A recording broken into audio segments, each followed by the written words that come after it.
और बड़ी खबर में बात मुख्यमंत्री हेमंत सोरेन के बड़े ऐलान की। मुख्यमंत्री हेमंत सोरेन ने एक बार फिर सरकारी और इसके अलावा निजी सेक्टर में 75% पद स्थानीय लोगों के लिए आरक्षित करने की घोषणा की है।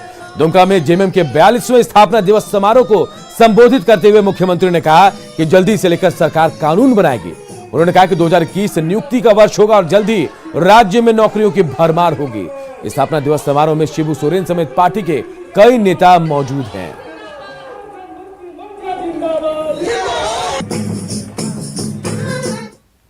बनाने जा रहे हैं। यहाँ पर कोई भी कारखाना लगेगा, सरकारी हो प्राइवेट हो, 3rd ग्रेड 4th ग्रेड में 75% लोग वहां का स्थानीय लोग होगा, झारखंडी लोग भी उसमें नौकरी करेगा, दूसरा कोई नहीं करेगा। 1950-51 के बाद पहली बार जेपीएससी को अपना कानून मिला, अपना नियमावली मिला, जो हमने और आपकी सरकार ने मिलकर बना करके दिया है। अभी महीने भर 15-10 दिन के बाद से धड़ल्ले से यहाँ पर रोजगार का अवसर लोगों को मिलेगा, नौजवानों को मिलेगा, नियुक्तियां निकलेगी। और इसीलिए हमने कहा ये 2021 नियुक्ति का वर्ष होगा। और इधर बीजेपी ने राज्य सरकार पर वादा खिलाफी का आरोप लगाया है। बीजेपी अनुसूचित मोर्चा के प्रदेश प्रभारी रामकुमार पान ने कहा कि सरकार ने अब तक एक भी चुनावी वादा पूरा नहीं किया। बात चाहे रोजगार की हो या फिर रोजगार भत्ता की, इसे लेकर बीजेपी अनुसूचित मोर्चा ने राजभवन के सामने धरना भी दिया। उन्होंने कहा था कि अगर हम सत्ता में आएंगे तो यहाँ का जो बेरोजगार है, चाहे जो ग्रेजुएशन है या तो पोस्ट ग्रेजुएशन है, उसको 5,000 से हम 7,000 रुपये बेरोजगार भत्ता देंगे। लेकिन उन्होंने काम नहीं किया। उन्होंने कहा कि अगर हम सरकार में आएंगे तो स्थानीय नीति पर हम निश्चित रूप से फिर से हम उसका रिवोल्यूशन करेंगे, मूल्यांकन करेंगे और नया स्थानीय नीति बनाएंगे और यहाँ के झारखंड के तमाम लोगों को हम 100% नौकरी देंगे। लेकिन उस पर इन्होंने कोई विचार नहीं किया है। झारखंड के मंत्री और कांग्रेस के प्रदेश अध्यक्ष रामेश्वर उरांव और बादल पत्रलेख दिल्ली दौरे पर हैं। आज दोनों मंत्री कांग्रेस के राष्ट्रीय सचिव संगठन महासचिव केसी वेणुगोपाल से मुलाकात भी करने वाले हैं। मुलाकात के पहले बादल पत्रलेख ने बताया कि इस दौरान कृषि बिल के विरोध पर चर्चा के साथ ही बंगाल चुनाव और झारखंड सरकार के 1 साल के कामकाज की चर्चा होगी। इसमें केंद्रीय नेताओं का मार्गदर्शन उन्हें मिलेगा। इसको मैं पॉलिटिकल बजट मानता हूँ। इसलिए मानता हूँ कि आप तो कुछ दिए नहीं झारखंड को। एक जहाँ जिस स्टेट में 5 स्टेट में इलेक्शन होना है, आप उसको भर दिए तो आप अपना चुनाव के लिए, चुनाव लड़ने के लिए अपना दिखाना चाहते हैं बीजेपी वहाँ बेहतर करे, लुभा रहे हैं वहाँ के लोगों को। ऐसा नहीं होना चाहिए। क्योंकि झारखंड बॉर्डरिंग स्टेट है बंगाल का, तो हमारा फर्ज बनता है कि बंगाल कांग्रेस के कैंडिडेट जो लड़ेंगे उन्हें जाकर के मदद करेंगे उनको हम लोग।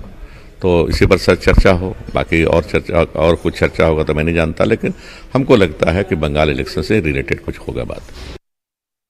प्रदेश अध्यक्ष डॉक्टर रामेश्वर उरांव और हम सभी लोग उनसे मिलने जा रहे हैं और पूरे देश में जो कृषि बिल को लेकर, कानून को लेकर विरोध चल रहा है, झारखंड उसमें कहाँ तक शिरकत कर रहा है, इन सब चीज़ों की भी हम रिपोर्ट पेश करेंगे। साथ ही आने वाला बजट के ऊपर भी हम चर्चा करेंगे कि जो हमारा राष्ट्रीय नेतृत्व है, शीर्ष नेतृत्व है, उसका भी मार्गदर्शन उनका भी मार्गदर्शन लेना चाहेंगे। साल भर का लेखा जोखा कि हमने झारखंड को इन चुनौतियों भरे साल में क्या काम किया, वो भी पेश करना है।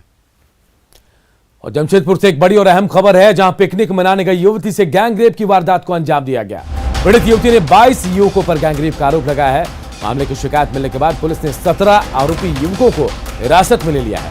वहीं पीड़ित को मेडिकल जांच के लिए एमजीएम अस्पताल भेजा गया है। परसुडी थाना क्षेत्र की ये घटना है।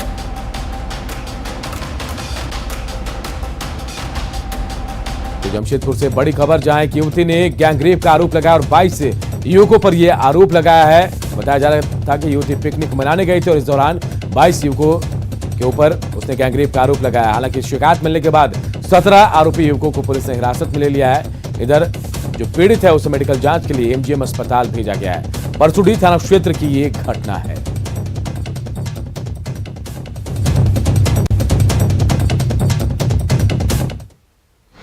जमशेदपुर के परसोडी थाना अंतर्गत एक युवती के साथ पिकनिक के दौरान गैंगरेप का मामला सामने आया। वहीं युवती ने एक लिखित शिकायत में 22 युवाओं का नाम जो है वो लिखित दिया है, जिसके बाद पुलिस ने तत्काल कार्रवाई करते हुए 17 युवकों को हिरासत में लेकर मामले की जांच कर रही है। वहीं सिटी एसपी की माने तो अभी फिलहाल युवती से बयान दर्ज कराया जा रहा है, क्योंकि जो युवती का बयान है वो लगातार चेंज होता जा रहा है। हालांकि अभी तक युवती की मेडिकल जांच नहीं कराई गई है। ये जब सबसे बड़ा सवाल है, क्योंकि अगर जब युवती इस तरह का आरोप लगाती है तो तत्काल जो है युवती का मेडिकल जांच कराना पड़ता है, जिसके बाद ही मामले का खुलासा हो पाएगा। मगर अभी हालांकि सिटी एसपी का साफ तौर पर कहना है कि मामले की जांच की जा रही है, और जैसे ही मामले युवती का बयान दर्ज होता है, FIR दर्ज होता है, तो उसके बाद मेडिकल जाँच कराई जाएगी, और मेडिकल जाँच के बाद जैसे ही जो रिपोर्ट आएगा उसके बाद तत्काल ही इस पर कड़ी कार्रवाई की जाएगी। न्यूज़ 18 के लिए जमशेदपुर से आशीष कुमार तिवारी। तो देखिए बड़ी खबर इस वक्त जमशेदपुर से, जहां एक युवती ने 22 युवकों पर गैंगरेप का आरोप लगाया है। लिखित शिकायत की है 22 लोगों के नाम को लेकर। हालांकि पुलिस ने 17 आरोपी युवकों को हिरासत में लिया, उनसे पूछताछ की जा रही है। इधर पीड़ित जो युवती है उसे मेडिकल के लिए MGM अस्पताल में भेजा गया है। ये बड़ी खबर हम आपको बता रहे हैं। परसुडी इलाके का यह पूरा मामला है। एक युवती ने 22 युवकों पर गैंगरेप का आरोप लगाया है। परसुडी थाना क्षेत्र का यह पूरा मामला। हालांकि पुलिस ने तुरंत कार्रवाई करते हुए 17 जो आरोपी युवक हैं उन्हें हिरासत में लिया, उनसे भी पूछताछ की जा रही है। हालांकि दूसरी तरफ पुलिस ने पीड़ित को जांच के लिए MGM अस्पताल भेजा है। इधर चतरा के टंडवा में बेलगाम अपराधियों ने दिनदहाड़े गोलीबारी की घटना को अंजाम देकर हड़कंप मचा दिया। बाइक सवार हथियारबंद अपराधियों ने चतरा जिला ट्रक ऑनर एसोसिएशन के अध्यक्ष प्रहलाद सिंह और एक मजदूर को गोली मार दी। गंभीर रूप से घायल प्रहलाद सिंह को बेहतर इलाज के लिए रांची भेजा गया है। वहीं घायल मजदूर का सदर अस्पताल में ही इलाज चल रहा है। बताया जा रहा है कि प्रहलाद सिंह अपने एक परिचित के घर बैठे थे और इसी दौरान बाइक सवार वहां पहुंचे और अपराधियों ने उन पर गोलीबारी शुरू कर दी। मौके पर पहुंची पुलिस ने 5 खोखा भी बरामद किया है। वहीं एसपी ने सभी अपराधियों की गिरफ्तारी का जल्द वादा भी किया है। वारदात की वजहों का अब तक पता नहीं चल पाया है।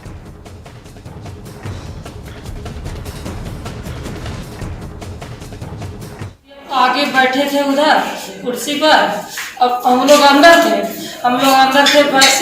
फिर उधर से एक अपाची से आया, फिर आया वो और प्रहलाद भैया को डायरेक्ट गोली मार दिया। एक गोली पहले उसको मारा, अब गोली मारा तो वो भाग के मतलब इधर आए, और जब आवाज सुने हम लोग तो फिर दौड़ के बाहर निकले, तो फिर प्रहलाद भैया इधर ही भागे।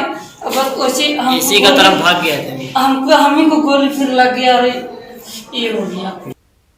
इसमें हम सारे एंगल से इन्वेस्टिगेशन कर रहे हैं, आपराधिक एंगल से भी और नक्सल एंगल से भी। अगर कोई बात सामने आती है प्रथम दृष्टया भी कुछ लगता है, ये तो अनुसंधान का विषय है। तो ये लेवी से जुड़ा मामला हो सकता है? हाँ, सारे एंगल्स पे हम लोग जांच कर रहे हैं। जो भी पॉसिबल एंगल हो सकते हैं कोयलांचल क्षेत्र के, सारे पॉसिबल एंगल्स की जांच कर रहे हैं। नक्सलियों का सबसे मारक हथियार आईडी है और नक्सली इसी का फायदा उठाकर अपने गढ़ को आईडी की पनाह में महफूज रखे हुए हैं।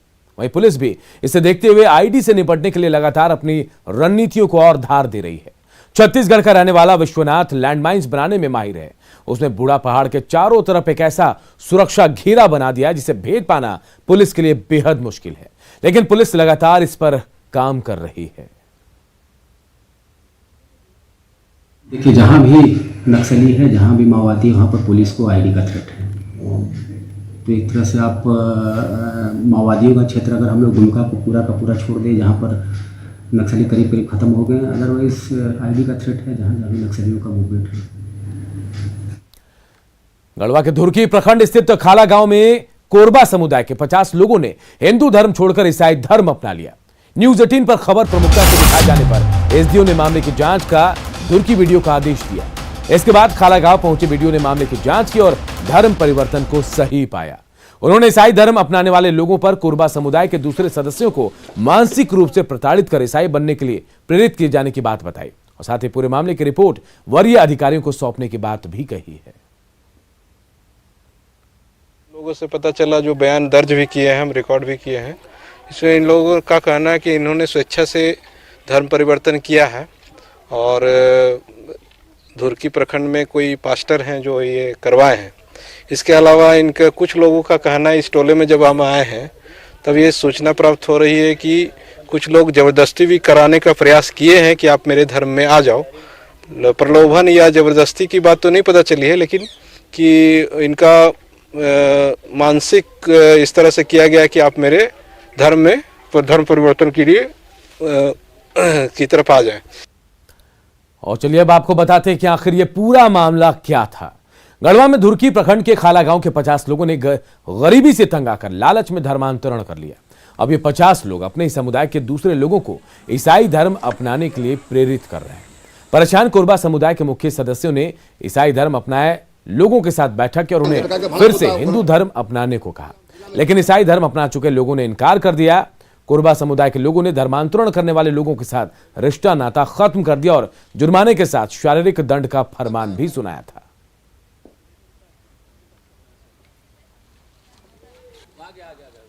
अरे यही फोन कीजिए। और अब बात धनबाद की, जहां डांस क्लास से प्रैक्टिस कर घर लौट रही बीकॉम की छात्रा को घर के बाहर से ही कार सवार युवक ने अगवा कर लिया। आरोपी उसे भोली बाईपास झारखंड मोड़ की ओर लेकर फरार हो गए। इस दौरान परिजनों के साथ हाथापाई भी हुई। वहीं कुछ देर बाद उसे बेहोशी की हालत में उसकी सहेली के घर फेंक दिया गया। बेहोश युवती को इलाज के लिए परिजनों ने अस्पताल में भर्ती कराया है। रिहर्सल कर रहे थे, नाटक का रिहर्सल चल रहा था। बेटी फोन की कि हम आ रहे हैं, तो रोड पे किसी को भेज दीजिए। रोड पे अपने टीम के 2 कलाकार को इश्तियाक और अंकित को। जैसे ही इन लोगों को कहा कि रोड पे जैसे ही हम लोग पहुंचे, वो लड़का इस दोनों लड़के को मारा है। दीपक कुमार लड़का का नाम है, जो 4 व्हीलर में था, उसकी अपनी गाड़ी है। और इन लोगों को मार के हटा के खींच करके मेरी बेटी को गाड़ी में जबरन बैठा लिया और लेके चला गया। जांच पड़ताल के बाद डी ब्लॉक में उसकी एक सहेली है प्रियंका कुमारी, उसके दरवाजे पर बेहोशी अवस्था में लाके छोड़ दिया। रिम्स में हर दिन 1400 मरीजों का खाना बनाने वाले लोगों को अपने घरों में ही खाने के लाले पड़ रहे हैं। रिम्स के किचन में मरीजों के लिए खाना बनाने वाले 80 स्टाफ को पिछले 3 महीने से वेतन नहीं मिला है और यही वजह है कि इनकी माली हालत खराब हो गई। दरअसल पहले रिम्स अपनी व्यवस्था से मरीजों को भोजन उपलब्ध कराता था, लेकिन पूर्व की सरकार ने रिम्स किचन का जिम्मा प्राइम एजेंसी को दे दिया था। अब एजेंसी का कहना है कि पेमेंट नहीं होने के बावजूद जहां तक संभव हुआ उसने अपने कर्मचारियों को वेतन दिया, लेकिन अभी भी 4 करोड़ रुपए बकाया है। इधर डाइटिशियन विभाग की हेड इसे एजेंसी के कर्मियों की ओर से दबाव की रणनीति बता रही है। ऐसे में सवाल उठ रहे हैं कि जब रिम्स को फंड के लिए किसी पर निर्भर नहीं रहना होता है, तो फिर 11 महीने तक वेतन भुगतान नहीं होने का खामियाजा किचन के कर्मचारी क्यों उठा रहे हैं? सर, हम लोग को 2 महीना से पेमेंट नहीं मिल रहा है। जब मैनेजर को पूछा जाता है तो बोलते हैं रिम्स पेमेंट नहीं किया है। तब गरीब आदमी है, हम लोग कैसे गुजारा करेंगे इसमें? सर, दिक्कत है हम लोग को 3 महीना 2 महीना सभी हम लोग का पैसा बाकी है और हमारी कंपनी जो चल रही है बहुत। कंपनी से नहीं बोलते हैं? देखिए सर, कंपनी को तो हम बोलते हैं, लेकिन उनके ऊपर भी तो कहे। अगर उनके ऊपर जो है, अगर हमारे कंपनी को थोड़ा सपोर्ट नहीं करेंगे तो हमारे कंपनी इस मामले में क्या करेंगे? सर आप ही बताइए कि आखिर हम लोग रिम्स में ही काम करते हैं और रिम्स ही हमको नहीं देगा तो हम लोग कहाँ से दे पाएंगे वर्करों को पैसा? हम लोग लगभग अभी 1-2 महीने का बाकी है। वो जो बोल रहे हैं अभी 2 महीना पहले इनको पेमेंट निकला है, 4 महीने के बिल हम लोग निकाले हैं। वो इस तरह से बोल करके बस खाली ये उम्र फैलाते हैं। ऐसा कोई बात नहीं है। अभी 2 महीना पहले 4 महीने का निकाले हैं और अभी 5 महीने का बिल जो है उनका अभी निकल रहा है और ये अभी मतलब कि ऑर्डर हो गया है 5 महीने का बिल निकालने का। हालांकि पूरे मामले पर कुछ सवाल भी उठा रहा न्यूज़ 18। सवाल है कि किचन के 80 स्टाफ से क्यों लापरवाह बना रिम्स प्रबंधन। सवाल है कि मरीजों को खाना खिलाने वाले कर्मी खुद क्यों है भूखे और किचन के कर्मियों को क्यों समय पर वेतन नहीं मिल पा रहा है। रांची में एचईसी सेवानिवृत्त कर्मचारियों का 3 दिवसीय महाधरना आज से शुरू हो गया। महाधरना में 1000 से ज्यादा सेवानिवृत्त कर्मचारी शामिल हो रहे हैं। रिटायर्ड कर्मचारियों ने प्रबंधन से अपने बकाया राशि की मांग की है। कर्मचारियों के अनुसार स्मार्ट सिटी निर्माण से पहले सभी रिटायर्ड कर्मचारियों को बकाया भुगतान करने की बात कही गई थी, लेकिन अभी तक उसे पूरा नहीं किया गया है। बहुत साधारण सी मांग है, 24 बरस का पैसा 174। सरकार के पास अगर नहीं होती तो एक बात होती, एचईसी मैनेजमेंट के पास नहीं होती तो एक बात होती। इतना बड़ा स्मार्ट सिटी बनाया, सारा पैसा मिला, ये उनके डिक्शनरी में ही नहीं है कि हम उनका पैसा दें। ये तो अन्याय है और इसी अन्याय के खिलाफ में ये जंग का ऐलान हुआ है। 1997 से लेकर 2007-8 तक का उसका विलंब भुगतान करे। और ये चीज कहती है कि इनका एरियर नहीं है। अरे बेईमान, आपके समझौता में मेंशन है और अभी इसके पहले पिछले सेशन में तत्कालीन सांसद रांची के रामटल चौधरी ने याचिका समिति में डाला था इसको। याचिका समिति के चेयरमैन थे भरत सिंह कोश्यारी साहब, जो भी आज महाराष्ट्र के गवर्नर हैं। उन्होंने स्वीकार किया और एचईसी को बाकायदा नोटिस भी किया और उद्योग मंत्रालय को भी कहा, इन्होंने लिख के दिया कि इनका एरियर है, भुगतान करना है। भगवान भोले शंकर के भक्तों के लिए देवघर से अच्छी खबर है। बाबा मंदिर में प्रशासन अब अर्घा हटाकर स्पर्श पूजा कराने पर विचार कर रहा है। देवघर के बाबा मंदिर में कोरोना एसओपी का पालन करते हुए श्रद्धालुओं को स्पर्श पूजा की अनुमति नहीं दी गई है। फिलहाल श्रद्धालु अर्घा के माध्यम से पवित्र द्वादश ज्योतिर्लिंग का जलाभिषेक कर रहे हैं, लेकिन अब स्थानीय पुरोहितों की मांग पर मंदिर प्रबंधन प्रयोग के तौर पर कुछ समय के लिए अर्घा हटाने पर विचार कर रहा है। मंदिर प्रशासक और देवघर के उपायुक्त ने बताया कि इस बारे में विचार विमर्श के बाद ही फैसला लिया जाएगा। पंडा समुदाय के लोग भी जो है उसके बारे में काफ़ी अनुरोध कर रहे हैं कि उनके जो भी जजमान हैं, भक्त लोग जो आते हैं, उनके बहुत एक आस्था रहती है कि वो स्पर्श पूजा करके जाए। तो उसको देखते हुए हम लोग मंदिर प्रभारी और प्रबंधक और पुलिस प्रशासन और सिविल सर्जन जो है, इनसे कंसल्ट करके अभी थोड़ा सा टाइम बढ़ा के और एक्सपेरिमेंट कर रहे हैं, ताकि कोविड महामारी का भी जो है ये कोई समस्या न बढ़े और साथ ही साथ लोगों को आस्था भी जो है उसमें भी कोई समस्या ना हो। और जो आज झारखंड के इस बुलेटिन में इतना ही, लेकिन खबरें लगातार जारी है। देखते रहिए न्यूज़ 18 बिहार झारखंड।